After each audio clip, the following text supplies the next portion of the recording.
Hola hermanos, el día de hoy, 30 de agosto del 2020, es 22º domingo del tiempo durante el año. Se nos termina este mes de agosto, mes del matrimonio y la familia, agradecidos con el Señor. Sí, nos falta todavía mañana, recuerden que este mes tiene 31 días, pero digo, en cuanto a los domingos, ya concluimos el día de hoy con estos domingos de agosto. Comienza, en el caso nuestro, por ejemplo, en mi país, hoy comienza la Semana del Migrante. Es una semana en la que nos dedicamos un poco a tratar el tema álgido, conflictivo de las migraciones. La migración es un derecho. Lo que pasa es que evidentemente cuando usted lo hace con la posibilidad de querer hacerlo, pero cuando son expulsados nuestras poblaciones enteras, que se tienen que ir fuera del país porque aquí no hay condiciones, porque no hay seguridad ni jurídica, ni social, ningún tipo. Y entonces eso genera, lógicamente, mucho dolor. Y las grandes afectadas son las familias. Luego está el otro tema, ¿no? El tema de la trata de las personas, la venta de las personas tratadas como mercancía, esos coyotes, o sea, terrible todo esto. Y tenemos que orar mucho y concienciar a la gente para que comprenda esto. Y ojalá la concienciación tendría que llegar a los gobiernos, ¿no? A que se generen fuentes de empleo y sean empleos dignos, estables. Lo que pasa es que también con la crisis que estamos viviendo a nivel mundial por la pandemia también se complica más. Pero igual hay que tener presente esta intención el día de hoy. Vamos a las lecturas del día de hoy. Las 3 lecturas del día de hoy son cortas relativamente, pero tan lindas que valdría cada una de ellas para poderse quedar un buen rato. La primera está tomada de una de las confesiones de Jeremías, capítulo 20, versículos del 7 al 9. Me sedujiste, Señor, y me dejé seducir. Fuiste más fuerte que yo y me venciste. He sido el hazmerreír de todos. Día tras día se burlan de mí. Desde que comencé a hablar, he tenido que anunciar a gritos violencia y destrucción. Por anunciar la palabra del Señor me he convertido en objeto de oprobio y de burla todo el día. He llegado a decirme, ya no me acordaré del Señor ni hablaré más en su nombre. Pero había en mí como un fuego ardiente, encerrado en mis huesos. Yo me esforzaba por contenerlo y no podía. Palabra de Dios. Te alabamos, Señor. 3 elementos de esto, ¿ok? Lo primero, el pobre Jeremías, recuerden que es un muchacho cuando el Señor lo llama, probablemente tiene menos de 20 años o alrededor de 20 años en el momento en el que el Señor le llama.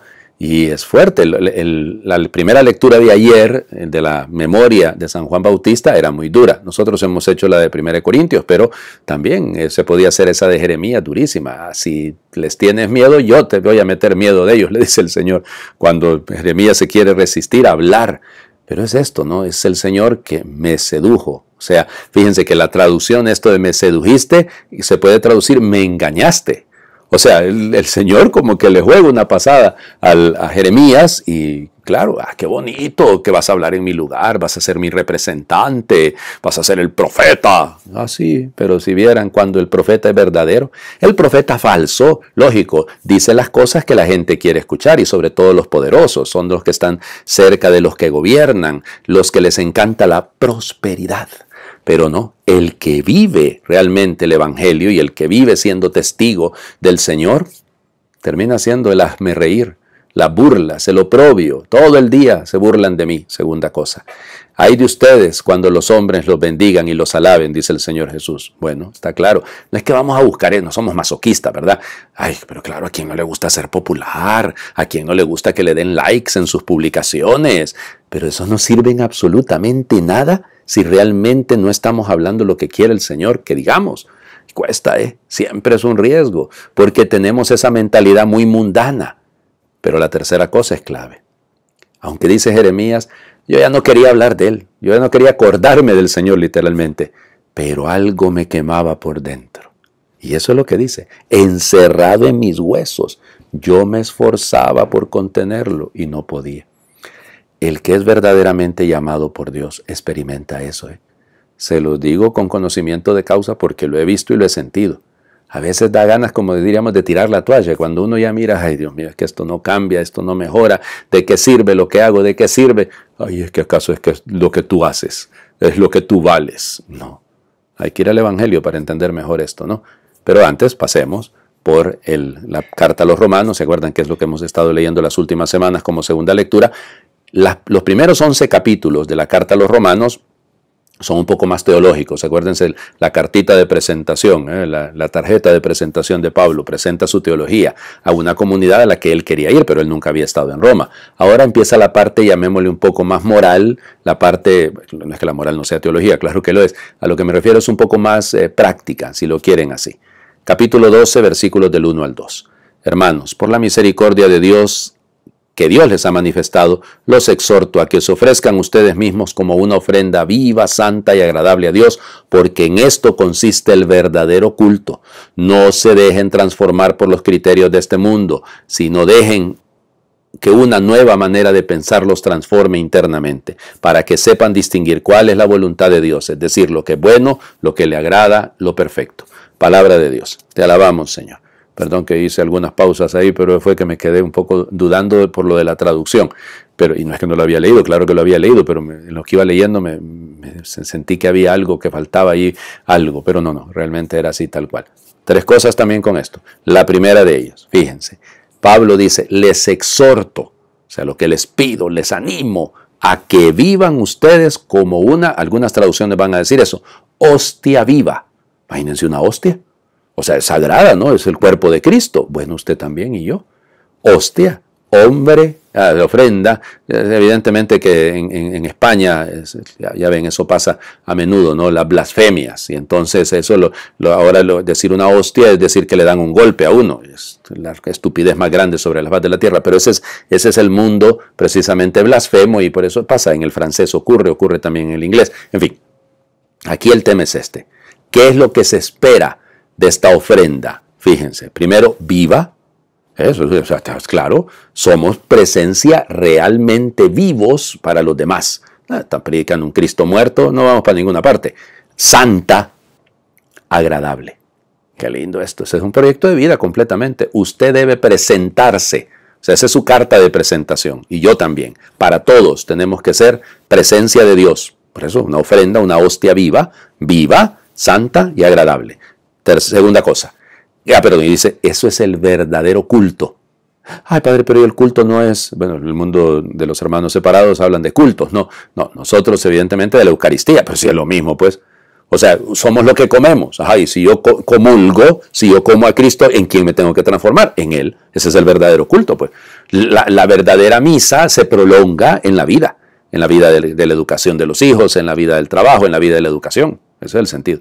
Segunda cosa, no se dejen transformar por este mundo. Qué lindo el proyecto de Pablo. ¿Ok? Sino déjense transformar internamente por una nueva manera de proceder, una nueva manera de pensar. Tercero, y es clave esto, ¿no? Para que sepan cuál es el proyecto, qué es lo que yo tengo que alcanzar a conocer, la voluntad de Dios, lo que es bueno, lo que le agrada. No, yo quiero quedar bien con la gente. Ya volvemos a Jeremías. No, si hubiera sido por quedar bien con los reyes y los poderosos, le hubiera ido bien a Jeremías, hubiera muerto en el destierro. Recuérdense que muere en Egipto, no desterrado, sino exiliado, se tuvo que ir para allá. Y en fin, por eso, lo que le agrada a Dios, esa es la clave. Usted y yo, eso es lo que tenemos que preguntarnos, sobre eso tenemos que versar nuestra vida, sobre eso debemos empeñarnos completamente.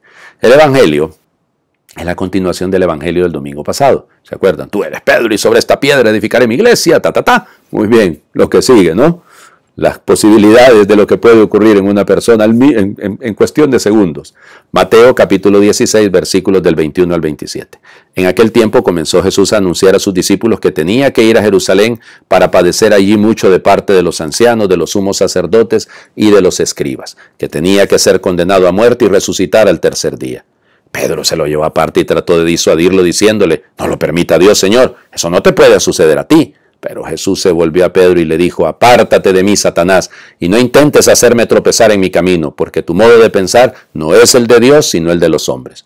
Luego Jesús dijo a sus discípulos, el que quiera venirse conmigo, que renuncie a sí mismo, que tome su cruz y me siga. Pues el que quiera salvar su vida la perderá, pero el que pierda su vida por mí la encontrará. ¿De qué le sirve a uno ganar el mundo entero si pierde su vida? ¿Y qué podrá dar uno a cambio para recobrarla? Porque el Hijo del Hombre ha de venir rodeado de la gloria de su Padre en compañía de sus ángeles, y entonces le dará a cada uno lo que merecen sus obras. Palabra del Señor. Gloria a ti, Señor Jesús. Ya notaron que hoy me estoy quedando con 3 cosas en cada lectura. Bueno, es la manera jesuita, es la manera del Papa de hablar. Bueno, 3 cosas para este texto. Fíjense, después de que Jesús le entrega a Pedro las llaves, y le dice, todo lo que ates en la tierra quedará atado en el cielo. Bueno, aquello tan lindo, viene este golpe. Pero fíjense, con todo y todo, esta iglesia que yo estoy fundando sobre Pedro tiene que entender que el camino es la cruz. Se puso Jesús a anunciarles que subían a Jerusalén y que ahí debía padecer mucho. Y no dice, eso dice, ahí había de padecer mucho. No son 3 bromitas. Es mucho de parte de los escribas que tenía que ser condenado a muerte y resucitar. Pero fíjense, claro, ¿a quién le gusta la cruz? ¿A quién le gusta la cruz? Si usted viene y me dice, no, a mí me gusta la cruz. Ah, sí, algo le está fallando en la cabeza, porque la cruz, por gusto, no es agradable. Por gusto, si entendemos todo lo que ella implica. Por amor sí, claro que sí, pero por gusto no. Y entonces viene Pedro, miren que al menos Pedro es prudente, no le dijo nada enfrente de todo el mundo, se lo llevó aparte, qué prudente Pedro, y le dice, Dios quiera que no, ¿cómo te va a pasar eso a ti, Señor? Y Jesús le dice, fíjense la segunda cosa, ¿no? Primero había sido piedra sobre la que iba a edificar y ahora le dice piedra de tropiezo. No te vuelvas estorbo, tropiezo en mi camino. Ay, qué difícil. Y le dice, apártate, Satanás. Lo trata de la misma manera que trató al demonio en las tentaciones. Quítate de mi vista. Claro, porque tú no piensas como Dios, sino como los hombres. Pero unos versículos atrás le había dicho que esto no te lo ha revelado ni la carne ni la sangre, sino mi Padre que está en los cielos. Nos puede pasar igualito a nosotros, que a ratos dejamos que sea Dios el que nos inspire desde la verdad de su evangelio y otras veces pensamos más como los hombres que como Dios. ¿Cómo piensan los hombres? Miren, si lo vemos de una manera un poco profunda, ¿no? Más profunda, todos criticamos a Pedro lo que hizo, pero es un gesto de cariño, ¿no? Él no quería que su maestro sufriera o que él no sufriera, porque si lo estaba asociando a él, ahora tú eres Pedro y sobre mi iglesia, y entonces si es la iglesia de él y él va a sufrir, me va a tocar sufrir a mí. Y es eso lo que dice ahí, el que quiera venirse conmigo, niéguese, tome su cruz, sígame. Tome su cruz, sígame, ese me es importante, es seguirlo a él. Esto es lo que cuesta. Por eso Pedro no lo acepta tan fácilmente. Pero Jesús le da vuelta completamente, es una nueva visión de la realidad, es una nueva visión de mi relación con Dios, porque el que quiera salvar su vida la perderá, pero el que la entregue, el que la dé, el que sirva, porque eso es el amor, ese la encontrará. ¿De qué le sirve al hombre ganar el mundo entero? ¿De qué le sirve al hombre ganar todas las elecciones con triquiñuelas y todo, mantener el poder, tener todo el dinero del mundo? ¿De qué le sirve? Si al final nada de eso se va a llevar. Ya, si pierde su vida. De hecho, fíjense, algunas traducciones dicen si arruina su vida. ¿De qué le sirve a usted ganar el mundo? Tener todas las medallas y todos los títulos. Si al final todos vamos a tener que presentarnos delante del Señor. Y Él va a pagar a cada uno, dice, le dará a cada uno según merecen sus obras. Ahí está la clave. Entonces usted y yo lo que tenemos que empeñarnos es, ¿dónde está la vida? La vida está en Él, en el seguimiento de Él. ¿Qué cuesta? Es una cruz, claro, no es agradable, no, pero porque lo sigo a Él, es por amor a Él. Y pedirle al Señor esa gracia de no pensar como piensan los hombres, de no quedarme en la búsqueda egoísta de ganancias, de mi propio provecho, de mi propio privilegio, de verme a mí por encima de todo, por encima incluso del mismísimo Dios. Bueno, les invito a hacer oración. Tenía 2 opciones, voy a hacer la primera que encontré, es muy breve, pero vale la pena. Me sedujiste, Señor, y me enviaste a encontrar un lugar en el mundo, y ahora a tu modo vivo buscando, ser yo mismo y reflejo tuyo. Convertir cada instante en tiempo vivido, encontrar un nombre, ese nombre único, distinto, que es eco de tu amor. Cantar allá donde el silencio duela, pintar allá donde haya huido el color, abrazar las soledades heridas, llorar los verdaderos motivos e iluminar lo cotidiano con tu risa. Encontrarnos en la tierra de todos, escribir una historia de bienaventuranza, a mi manera, a tu manera. Amén. Que Dios les bendiga. Feliz domingo para todos.